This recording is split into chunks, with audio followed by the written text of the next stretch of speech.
Sports এমন একটি জায়গা, সেখানে কোনো দল নেই, সেখানে কোনো ভিন্ন মত নেই। দল মত নির্বিশেষে একটি জাতিকে এক করার জন্য স্পোর্টস হচ্ছে অন্যতম একটি মাধ্যম, এবং সেই মাধ্যমটিকে আমরা আগামীর বাংলাদেশে সর্বোচ্চ গুরুত্ব দিয়ে আমাদের এগিয়ে নিয়ে যাওয়ার প্রত্যয় ব্যক্ত করেছেন আমাদের মাননীয় প্রধানমন্ত্রী। এবং আমরা আশা করি আজকে যারা এখানে ফেডারেশনগুলো এখানে উপস্থিত রয়েছেন এবং আমাদের যারা ক্রীড়া সাংবাদিক রয়েছেন, আপনাদের সার্বিক সহযোগিতার মাধ্যমে আমরা একটি সুন্দর, স্বচ্ছ, নিরপেক্ষ, তার মধ্য দিয়ে একটি সততার সহিত নিষ্ঠার মাধ্যমে আমরা যাতে একটি ক্রীড়া বান্ধব একটি পরিবেশ, ক্রীড়াঙ্গনের মাধ্যমে যাতে একটি আগামীর একটি সুস্থ জাতি, মাদকমুক্ত সমাজ যাতে আমরা গড়তে পারি, এবং সেই লক্ষ্য নিয়ে আমাদের যে ফেডারেশনগুলো রয়েছে তারা প্রতি বছরই বিভিন্ন ধরনের খেলাধুলার আয়োজন করে থাকেন। তা আমরা চাই যে একটি নিয়মের ভিতরে, একটি স্বচ্ছতার ভিতরে যাতে বাৎসরিক একটি ক্যালেন্ডারও তাদেরকে পেশ করার জন্য বলেছি আগামী 7 দিনের ভিতরে। এবং আমরা আশা করি যে এই আগামী 7 দিনের ভিতরে তাদের কাছে, এবং তাদের অনেক সুন্দর সুন্দর প্রপোজাল রয়েছে, সেই প্রপোজালগুলো আমরা শুনেছি, সেগুলোকে আমরা বলেছি যে বাই রিটেন আমাদের কাছে দেওয়ার জন্য। নতুন রিন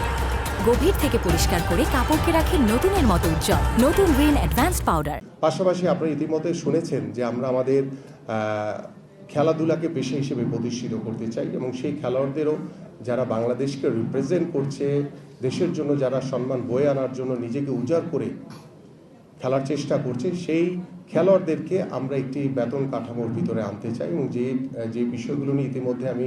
সকল ফেডারেশনকে বলেছি যে আপনাদের খেলোয়াড়দের যারা বাংলাদেশকে রিপ্রেজেন্ট করছে তাদের একটি তালিকা প্রদান করবেন, এবং সেই তালিকা প্রদানের মাধ্যমে সেটাকে আমরা যাচাই বাছাই করে আমরা কোন ক্যাটাগরিতে কিভাবে তাদেরকে আমরা সরকারের পক্ষ থেকে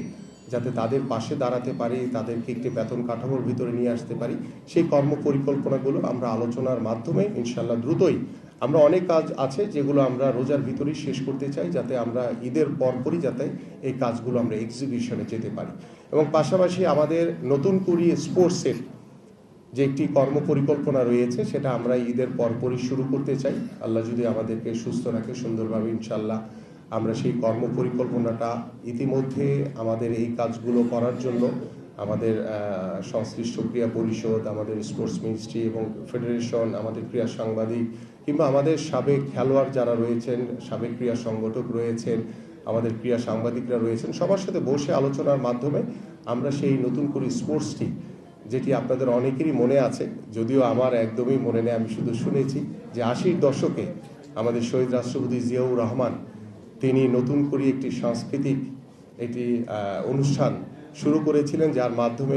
পরবর্তীতে অনেকেই বিনোদন জগতে তারা অনেকেই সমৃদ্ধশালী হয়েছিল। আমরা ঠিক নতুন করে স্পোর্টস এটি অনূর্ধ্ব 12 থেকে 14 বছরের আমাদের যারা প্রতিভাবান খেলোয়াড় রয়েছে প্রত্যেকটি তৃণমূলের পর্যায়ে তাদেরকে নিয়ে আমরা এই নতুন করে স্পোর্টসটি শুরু করব, এবং সেখানে সকল স্পোর্টসেরই সমান সুযোগ থাকবে। প্রত্যেকটি ইভেন্টকে নিয়ে আমরা শুরু করতে চাই। এভাবে আমরা বাৎসরিক একটি ক্যালেন্ডার সরকারিভাবে